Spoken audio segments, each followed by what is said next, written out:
So I'd love to introduce our guests. We have Greg Bielecki and Melissa Schrock joining us today.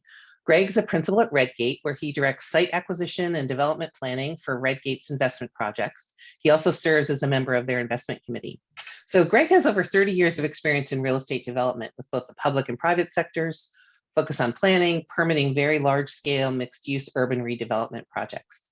And prior to joining Redgate, Greg served as the cabinet secretary for the Executive Office of Housing and Economic Development for the Commonwealth of Massachusetts. He was actively engaged in promoting mixed-use transit-oriented development that included multifamily housing. So that group under Greg's leadership also received a noteworthy award, the Robert C. Larson Workforce Housing Public Policy Award from the Urban Land Institute. So Greg, we're thrilled that you're joining us today, and thank you so much for being willing to share this exciting project. Melissa Schrock is an architect, and she joined Hilco Redevelopment Partners executive team in 2020 to lead the firm's expansion into the urban mixed-use development space. So Melissa's role is the responsibility for management of several projects underway, including L Street Station Development, the Formis PRGS site in Alexandria. She could tell you more about that if you're interested. Campus Bay in San Francisco, California, among other significant projects throughout the country. So in leading Hilco Redevelopment Project's urban mixed-use platform, Melissa's responsibilities include all facets of development, from due diligence and acquisition to entitlement and vertical development. So we're excited to hear from Melissa today. Prior to joining Hilco, Melissa was VP of Development at Boston Properties, where she was responsible for managing many of the firm's urban mixed-use redevelopment projects. Many of you may know her, including the Hub on Causeway, the mixed-use development at North Station, right next to the TD Garden. So I'm going to turn it over to Greg and Melissa. They're going to share a little bit about the project, and then we'll have plenty of time for Q&A. We hope that the breakout primed the pump for some questions that you may have. So Greg and Melissa, I'll turn it over to you. Great, thanks. Good morning, everybody. I think I'm going to start. And Carol, are you advancing the slides or? Patricia is advancing the slides. Patricia will. Okay, great. Well, thanks very much. This is, as you mentioned, Carol, this is a joint venture of Hilco Redevelopment Partners and Redgate, where I am.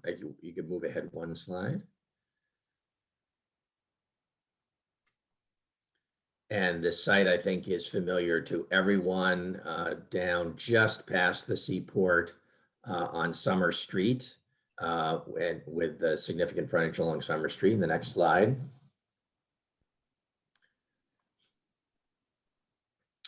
And the site is a very tangled mass of buildings that it's a 15-acre site. It has been used for electrical generation for more than 100 years.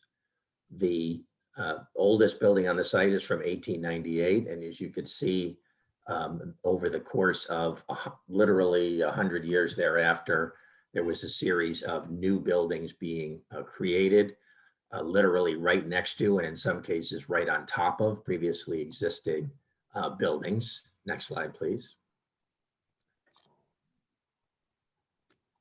And you can, so it's a very daunting project. We're delighted that we're working with Hilco Redevelopment Partners. Melissa will have a chance to talk about this a little later, but Hilco has become really one of the nation's leading firms in the redevelopment of former industrial sites, decommissioning of some very challenging sites, power plants and auto factories and other things. And so it's great to have them as a partner.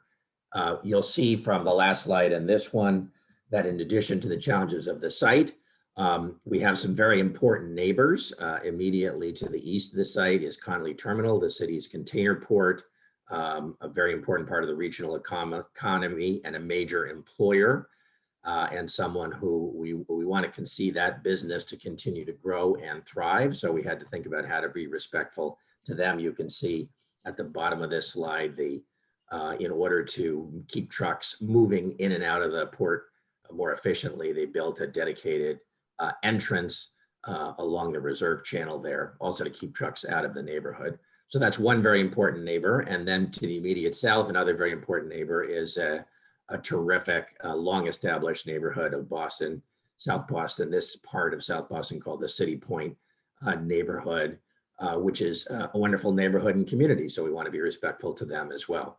So while I'm on this slide, I just mentioned I've talked about the fact that this is a accumulation of buildings. We're very fortunate that the prior owners had enough land here so that when they decided it was time and electrical generation technology required a new building to be built, they didn't tear down the old ones. They left the old ones in place and just build one next to it again and again and again, really through the 1960s, where the big pink building was built. So at what you're seeing in the middle of this slide here are the four oldest buildings from 1898 in the center foreground, and then three turbine halls built end to end in the early 1900s. And as you'll see in a moment, those not only the oldest buildings, but I think also the most architecturally significant buildings. And we chose to preserve those and to become the centerpiece of the project. So the next slide, please. And just to give you a feel, so this is a long view inside one of the turbine halls. There are even more amazing buildings inside than outside. The care and attention that was paid to the interior tiling, floor to ceiling, 80 feet high, magnificent windows, clear story windows along the side, and a former skylight to be replaced, terracotta roof. And then on the middle left, you're seeing one of the old turbines from the early 1900s was left in place as part of a showpiece, and we will continue to leave that there and create a small museum around it. And then you see, even outside of the halls, there's the gantry crane, and we'll talk a little more later, but just wonderful historic industrial artifacts to be reincorporated. Next slide, please.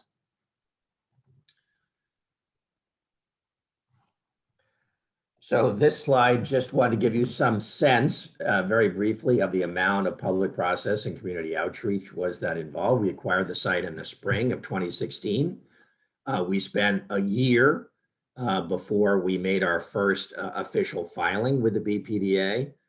We did a lot of community outreach. We asked people what they wanted to see here. The BPDA did a series of design charrettes that they sponsored.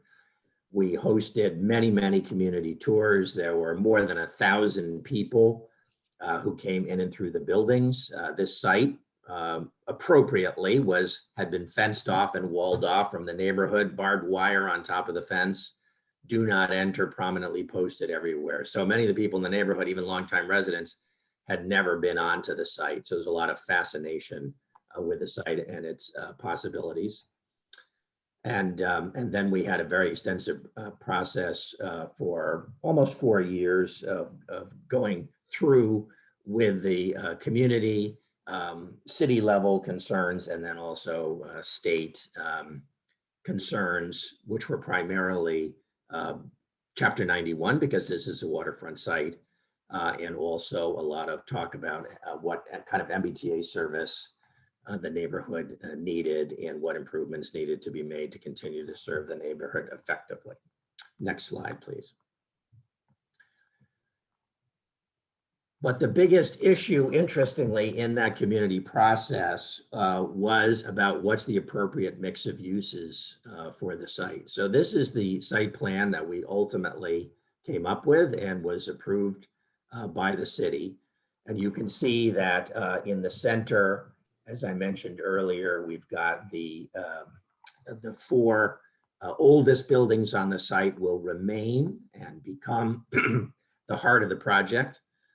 Then we have reestablished, this was a 15-acre site without any internal roadways or means of access. So we reestablished the local street grid by bringing M Street from the neighborhood up from the south, by bringing Elkin Street from the west, and reestablishing more urban city blocks, preserving those 4 turbine halls within that scheme gave us 6 new building pads, which we've labeled here as A through F.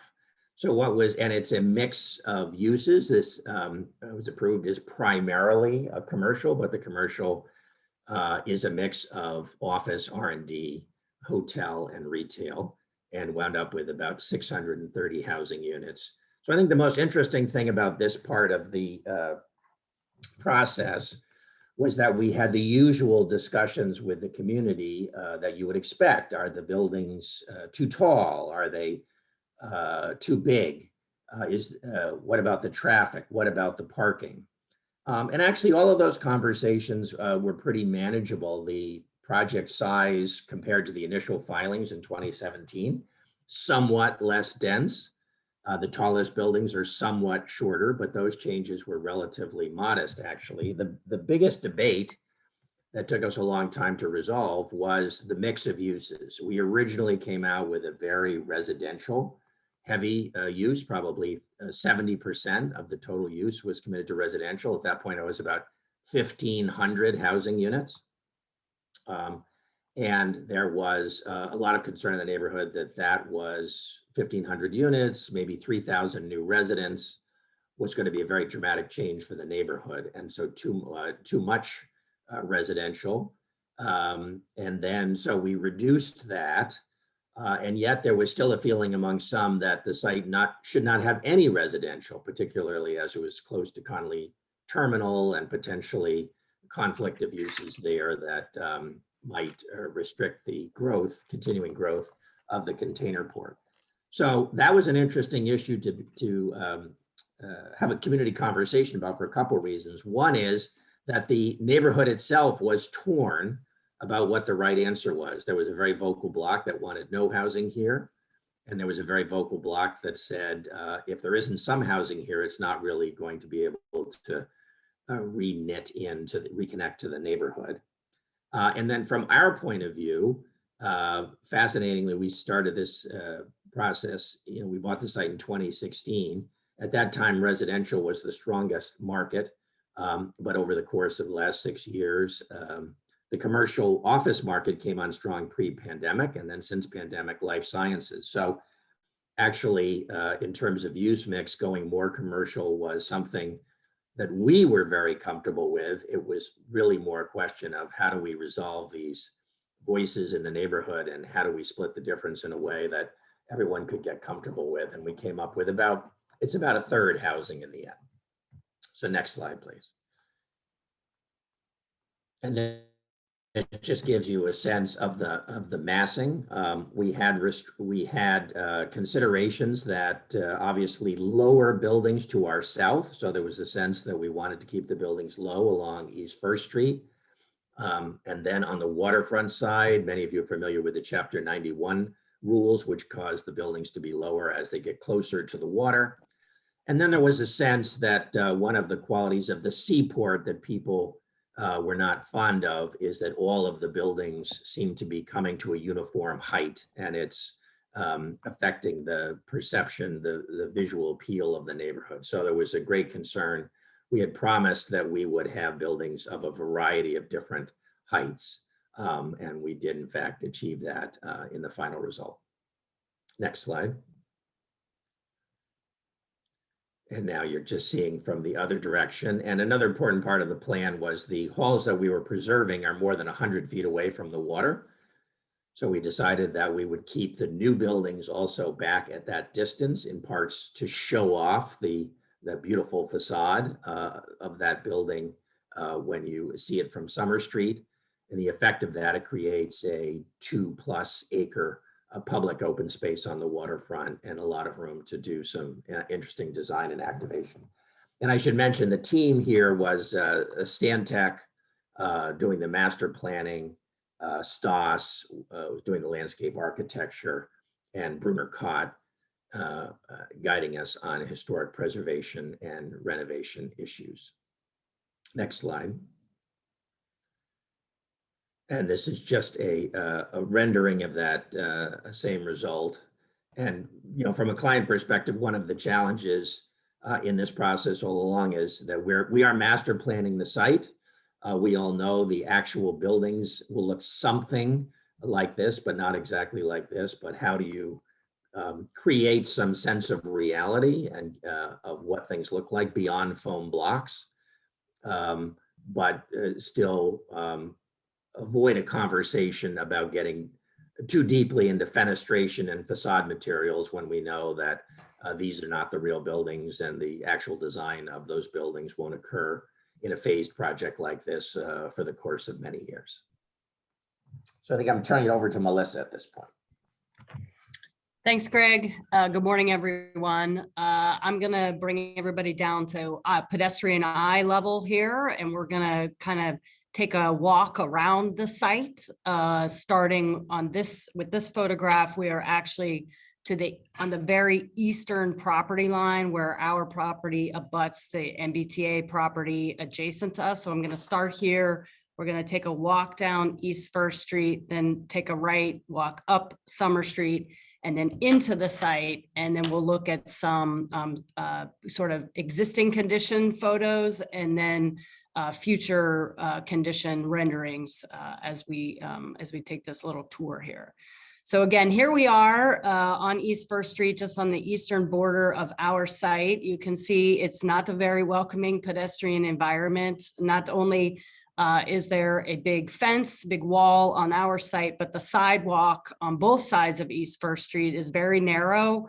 It poses a lot of challenges today for pedestrian circulation, especially given the number of young families that there are in the neighborhood of South Boston, and they're trying to push their baby carriages down this street is not a lot of fun. So if we go to the next image, Patricia. Here you can kind of see what that will look like in the future. We will be doing off-site improvements around our site on East First Street and Summer Street, as well as part of the project, widening that sidewalk, installing bike lanes. On East First Street, we're also widening the sidewalk on the far side. So this is going to be a much more pedestrian-friendly condition. And here in the foreground on the right, you see one of the future lab buildings located on the site. Next slide. This actually, now we've taken a little bit of a turn, and we are on the existing M Street, which dead ends into our site. And as part of our project, we're going to be opening that up, reconnecting the street grid into our site. So if you go to the next slide, please, Patricia. There you can see a vision of what that will be once M Street is extended into the site. We'll connect with Elkin Street that we'll see in a second on the far side, and you can get a better sense, or you get a sense of how the project will better connect into the surrounding neighborhood. Here you can see the R&D building on the right-hand side, and then a residential building on the left-hand side, and beyond you see a hotel and condo building, and that's the taller one on the left, and then another R&D building on the right. Next slide, please.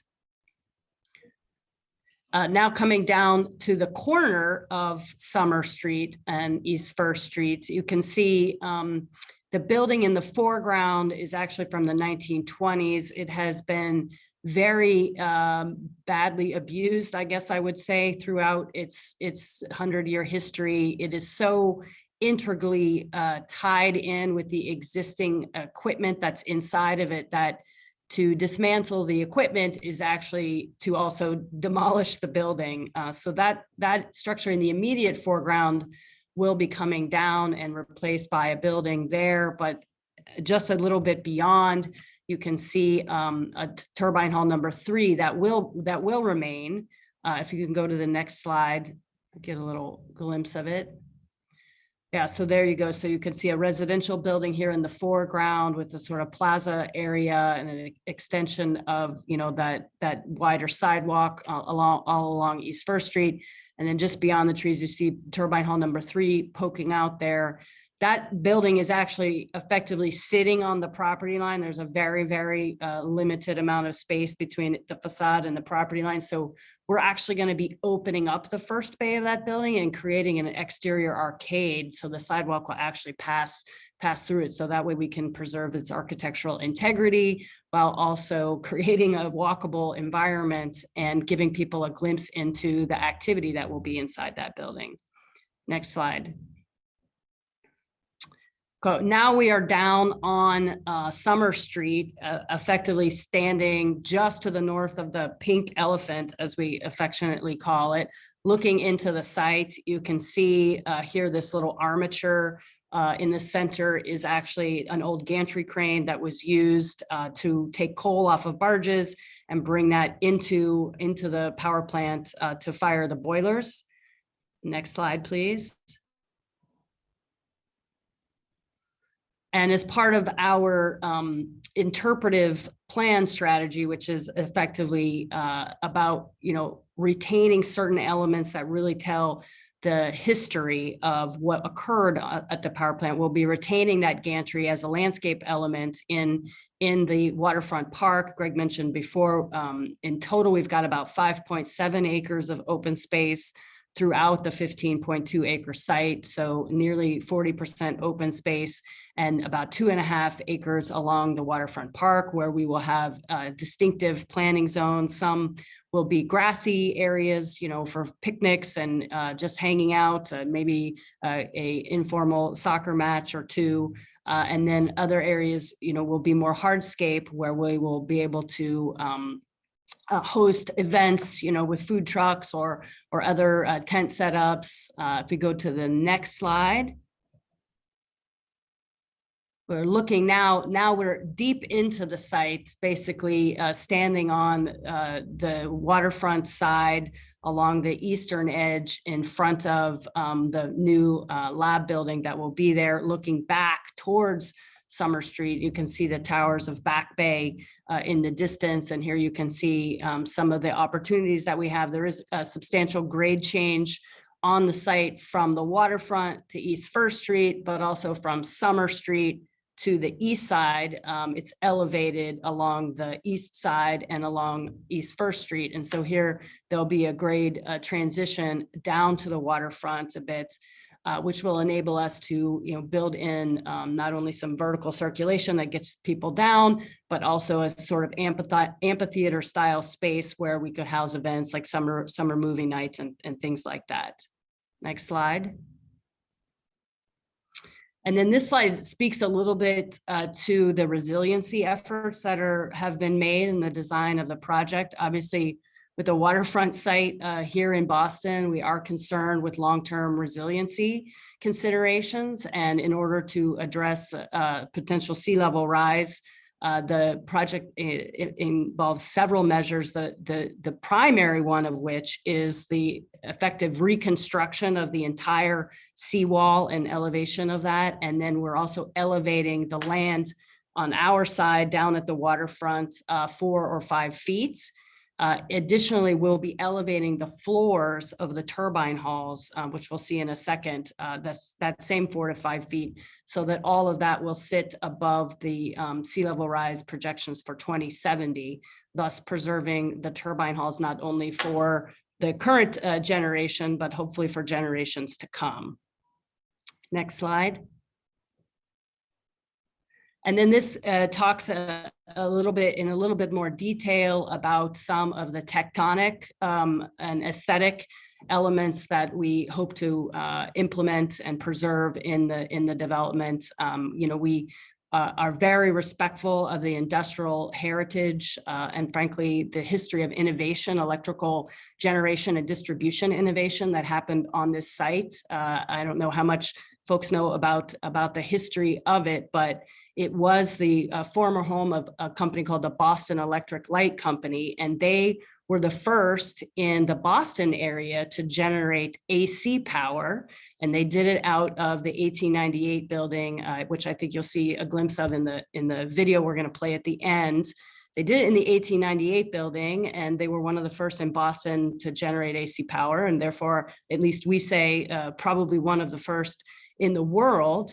The site was then acquired by Thomas Edison, the founder of Boston Edison, and he acquired them in 1902. And he was acquiring, not only their company because they were a competitor, so it was an early merger and acquisition story, but he was also acquiring their technology, as they were the first to generate this AC power, which ultimately led to us being able to distribute electrical power over much larger distances, and helped us to actually electrify the planet. So there's some really exciting history here that deserves to be remembered, and some heritage that deserves to be preserved, and the stories that need to be told. And so we will be keeping not only the 4 primary turbine halls throughout the site, but also many of these remnants around the site will be incorporated into our landscape design plan, and also into our interpretive plan that will provide people a vision into what that history is. Next slide, please. So now just some conceptual renderings of what the space will be. This is that 1898 building that I was talking about, where Boston Electric Light Company first generated AC power. This is we're in the inside the site here, so we're actually looking north at the southern facade of this building. The plan here, and this is still conceptual, we'll have to work out all the details, but is to remove the solid wall that's on the southern facade here, and to effectively build a glazed facade that will give people real visibility into this wonderful, it's a 2.5 triple height space, and this building is incredibly well preserved. Next slide. And then Greg had spoken about this a few moments ago. You can see into here. So this is the Edison turbine halls that he built from 1903 until 1908, just adjacent to the 1898 building.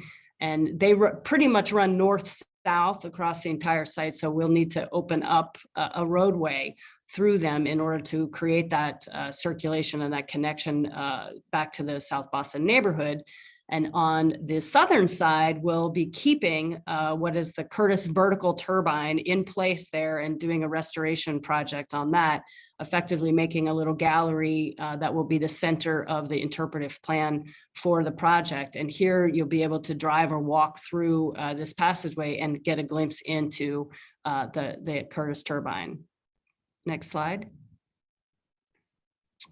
And I think this might be our last slide, but this is a view of sort of an interpretive rendering of what the Edison turbine hall number 1, which is the one that's closest to the waterfront, might contain. And you can see the energy that's activating the space here, potentially with a food hall. You'll see in a moment a video of the existing state of the turbine halls, and Greg did show a picture at the beginning of this presentation. They are in very good condition, considering their age and how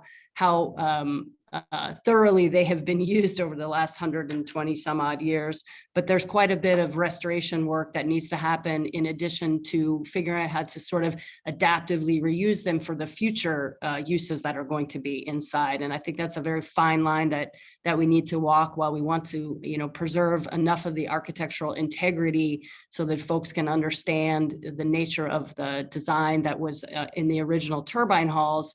They housed turbines when they were originally built, and there was a bit of a showroom for Thomas Edison's technologies that he was selling to the world. At the same time, in the future, they're not really housing turbines anymore, they're housing people. So we have to think about what we can keep and what we need to alter in order to make the future uses successful. Next slide. Oh, I think that is it. So we're happy to take questions. That's great. I think we wanted to go to the video. Patricia, if we could play the video. We had the incredible opportunity to walk the site with Melissa and Greg. So that was a very exciting opportunity. Again, kind of like post-COVID, coming back to actually site tours. So we'll play the video and then we'll do questions. Feel free to put questions in the chat. We'll just wait for the BSA to load the video. I think one thing that's on my mind is just how you wrap your head around this incredibly complex site. So, sort of just even explaining from a client's point of view, how you take on this incredibly ambitious project, but also sort of how you process how to think about it. I think we'd love to hear a little more about, just what goes through your mind, maybe a little bit when we start Q&A. So let's go to the video. The core of what we're saving, and that's what we'll walk through. And then Everything else, and obviously we're right here. There's the big pink elephant building from the 1960s that needs taken down, and a building here that's a kind of a combination of elements from the 20s and 40s. The buildings here would need to be taken down, and this has always been sort of open, and we'll go up there. As Melissa said, it's kind of a big yard. Monitor will be restoring that. You can see these clear story windows here up at the top, most of which have been bricked up. There were innovative solutions all throughout the building. You can see this mechanism here to open the windows at different levels for cross ventilation. First turbine halls were filled with vertically oriented turbines. There's one still left that we'll see. Originally there were 12, eight.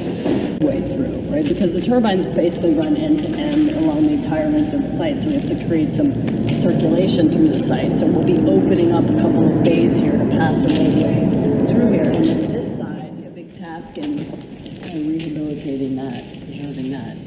There was enough land here that when a building was no longer used for its original purpose, they didn't have to tear it down to put up the next one. They just sort of closed the doors. And in some ways, these buildings are almost like time capsules. So this is the 1898 building. And as you can see, it's in incredibly good condition. It's originally not on the preservation plan, but we're really excited that we are going to keep it. This is the hall that I think of. It's almost like a time capsule.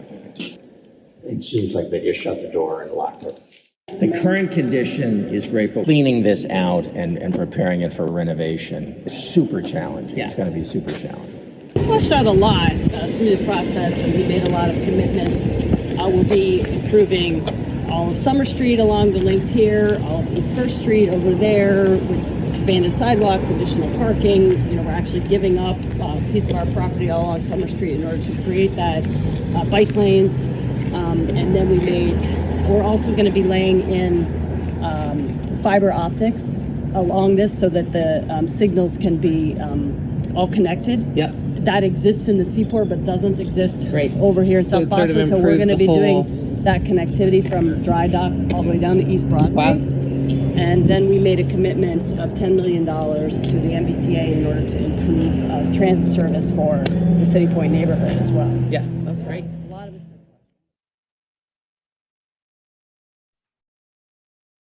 So thanks, Melissa and Greg, for taking us on a tour. That was really exciting. Just fascinating to hear about kind of the innovation of what electricity was, you know, before many of our lifetimes, and just your understanding of its history and how that framed the architecture of the buildings, I think is really exciting. But do you want to just start a little bit with, as a client thinking about this as an investment property, how do you wrap your head around the business opportunity, but also just the complexity? You know, you're going through entitlement process that has lasted 5 years so far, and sort of manage the dynamics of change. I think we titled the session like planning for 100 years.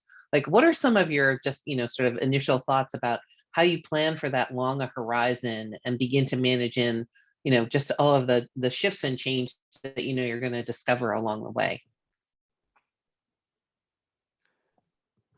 Want to start, Melissa?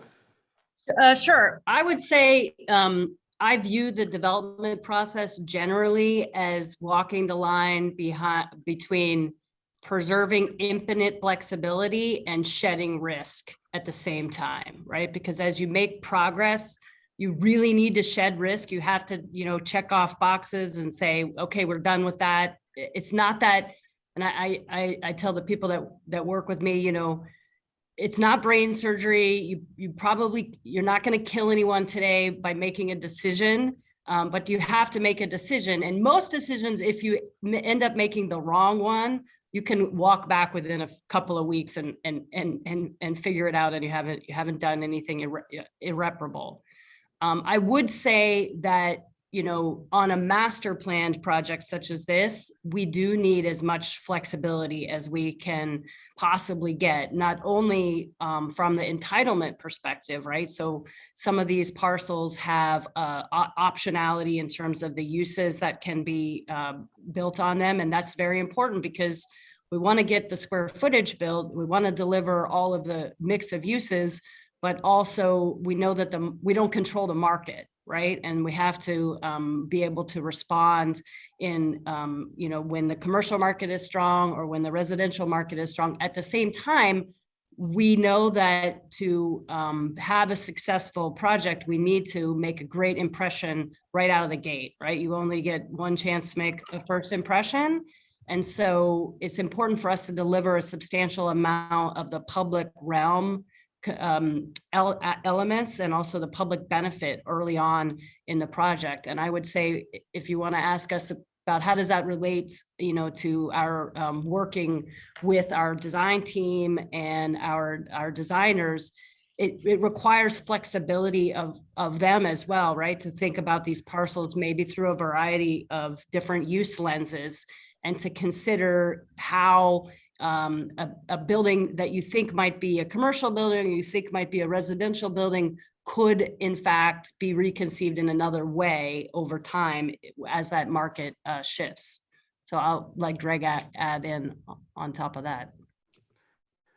Yeah, and I think you're between the the permitting risks that Melissa described, and obviously this is a part of the city that had seen tremendous change in the seaport over the last 10 or 15 years. And so on the one hand, you could say, well, we're working in a neighborhood that has seen a substantial amount of change, and the city's been encouraging new growth in this area. But, as is typical in developing in any city, you just have to go a few blocks down a street and you move to a different neighborhood, and it's a very different condition. And historically 20 years ago, there were some kind of fundamental understandings that with the South Boston residents and community, that what was happening in the seaport was over there, and you could go tall over there, and that was different. That wasn't happening in the seaport, wasn't going to happen necessarily in South Boston. So now we have crossed the bridge, and we are proposing to do something of a size and scale. We kept trying to say it's going to be different than the seaport in various ways. But to many of the neighbors, they were saying, well, in size and scale, we think of it, this is the seaport coming across the bridge. And so that's a new and different thing. So there was a lot of risk on the permitting side. And as I've said, Melissa and Hilco, because of the experience of their company with industrial decommissioning, they got very comfortable with it. It's daunting. I think for the rest of us, it's very daunting. How do you take down buildings like this? How do you estimate the cost of what that's going to be? How do you assess with relatively little information? The sellers here did not let us poke holes and test the environmental condition. They said, we have some reports, and but you're buying it based on what you think you can understand about the site. So there were some risks there as well. And so part of it is balancing the risk and reward. And here on this site, from the permitting and from the existing condition, there were going to be some, I would say, above average risks. And so we had to also feel like, is there some possibility of reward? And given the success of the seaport and clearly the path of growth down Summer Street, we saw this was a great opportunity for the site. Despite the superficial comparisons to the seaport, we felt that by making these 4 great halls the centerpiece of the project, we had the opportunity to actually create something here that is going to look and feel, and we still believe this, look and feel very different from the seaport, which is a lot of new buildings coming up on parking lots. So it has its own aesthetic and feel, and we think this is going to be very different. So mitigating the risk and some opportunity for reward. I just add, Carol, that's, the title, I think, of this was Planning for the Next 100 Years. Just to Melissa's point on flexibility, what an amazing 5 years it's been since we bought the property. And every assumption that we've made or might have made about what uses would be successful here has been changed by market conditions, by the pandemic, by the rise of life sciences. In one of our renderings there for the turbine hall, we have, just take a little example, that turbine hall where we have a little food court food hall. Does any of us on this call know what the future of that kind of environment is, and will they be successful? And what does it have to look like to have people feel safe and comfortable and in that kind of use. The 5 years of change make you very humble about planning over the longer term and emphasize the need for flexibility. Well, and there are a couple questions in here about the neighborhood and the entitlement process and the process of talking to the neighborhood, and kind of Melissa talked a little bit about trade-offs. One of the things you mentioned when we were walking, doing our site tour, was how the neighbors closest to the site were excited that something positive was going to happen. And then I think you sort of said the further you got deeper into South Boston, it was more about parking and congestion and, you know, sort of what were the ripple effects of the project. Can you talk a little bit about just what engaging the community felt like, and what they were worried about, whether it was parking or transit or just, you know, sort of new expansion? You talked a little bit about the seaport coming towards them, but I was struck by how much open space you're creating and what a neighborhood improvement it is, especially if you're close to the site. Can you elaborate on that a little bit? Yeah. You want to start, Greg? Yeah, I'll just start. As I touched on this in the presentation, but one of the things we really had to navigate is the community reaction literally ranged from, this is amazing, how fast can you start, to, at the other end, someone, and I give them credit for their candor, literally stood up at one of our meetings and said, I know this is a rusted, derelict, old power plant, but would it be so terrible just to leave it as it is? And that was the idea. There would be no more traffic. There would be no more new residents fighting for parking spaces. You know, could we just, could you tear it down and make it into a park and leave it alone? So we had people, and so part of it was, how did we, you know, navigate a way to find a compromise among these different community voices. And as I say, in the end, on height and density, we really didn't make very dramatic changes. We made some modest changes that were reflected, mostly just to be respectful of opinion, and some of the buildings closest to the neighbors obviously were more concerned. But in the end, it was really balancing how much housing for the site is appropriate. And we were in some community meetings where we were, if you just counted noses at this is back in real time when we were in the Tynan School cafeteria, and if you counted noses at people coming up to the mic, literally half the room wanted more housing and half the room wanted less. So in a backhanded way, right, that's how we said, okay, I think we've hit the right number. Yeah, I should say you found balance between the sort of two poles of opinion. And by the way, that was very much, I mean, the course of why did it take the amount of time that it did.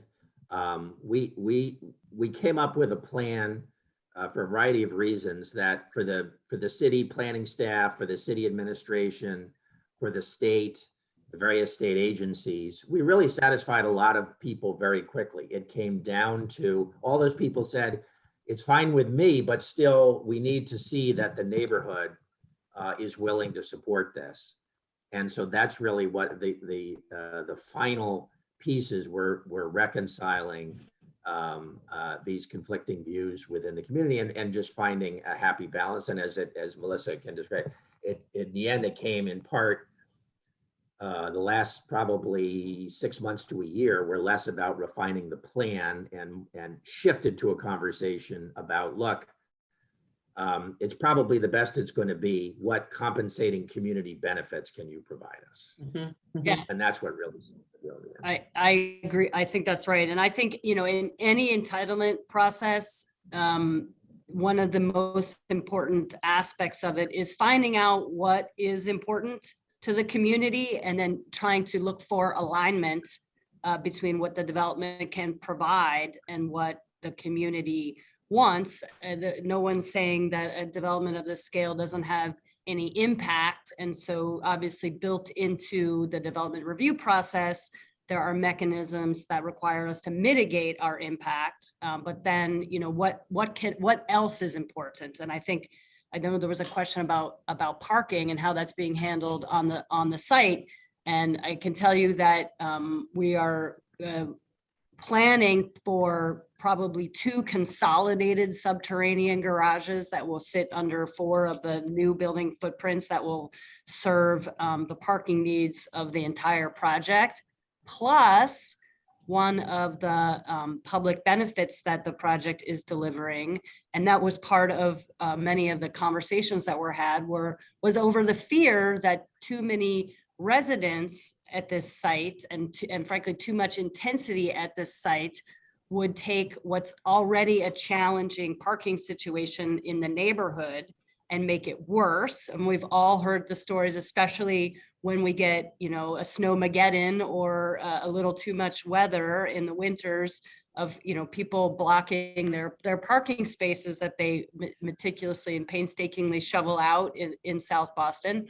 And so one of the concessions that we made was to provide 120, which is 10% of our overall parking, 120 spaces available free of charge for the South Boston residents who don't live in our buildings on nights, weekends, and during snow emergencies. And so I would say there, that's a situation that we're building the parking anyway. It definitely does come at a cost to us to provide it free of charge for the neighborhood, but there's alignment between something that we're doing on site and something that's important to the community, and we're able to find that and create frankly a win-win and solve some of the existing parking challenges.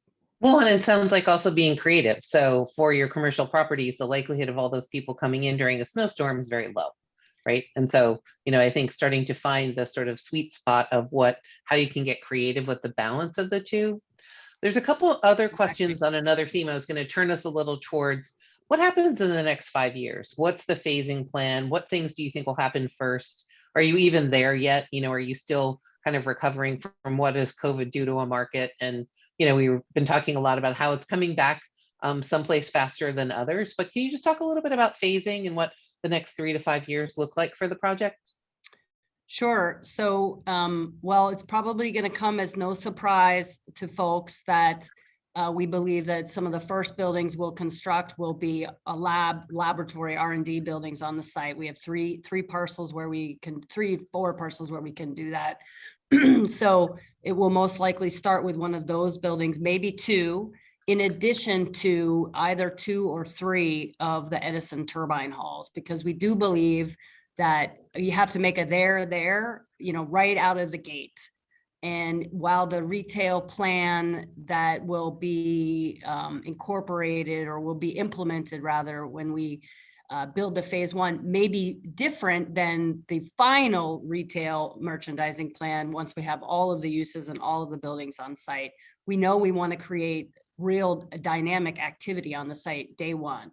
And that's important, not only for the commercial tenants that will buy in, to locating here, but it's also important to deliver on the promises that, we made to our abutters and the neighborhood constituents around us, and getting, a substantial portion of that waterfront park constructed in the first phase, opening that up to people. You have to think about the fact that the site has literally been closed off for over 120 years from anybody who wasn't working there or didn't maybe break in once in a while to try to fish off of one of the piers, as we've heard stories about that. But it's really not, it's just a blank spot in the city right now, in that neighborhood, and we're about to open it up and provide real usable neighborhood oriented retail experiences, give people new open space, create jobs, a variety of jobs throughout the project, both during construction and definitely after.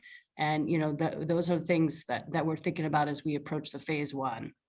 Yeah, and I think really exciting that it's like a next chapter in the Harbor Walk. It's a part of the harbor people haven't experienced because it's been so industrial.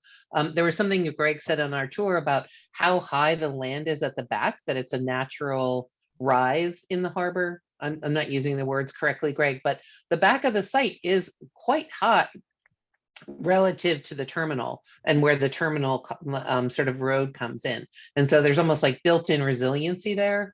But also incredible prospect of the harbor and what that can look like.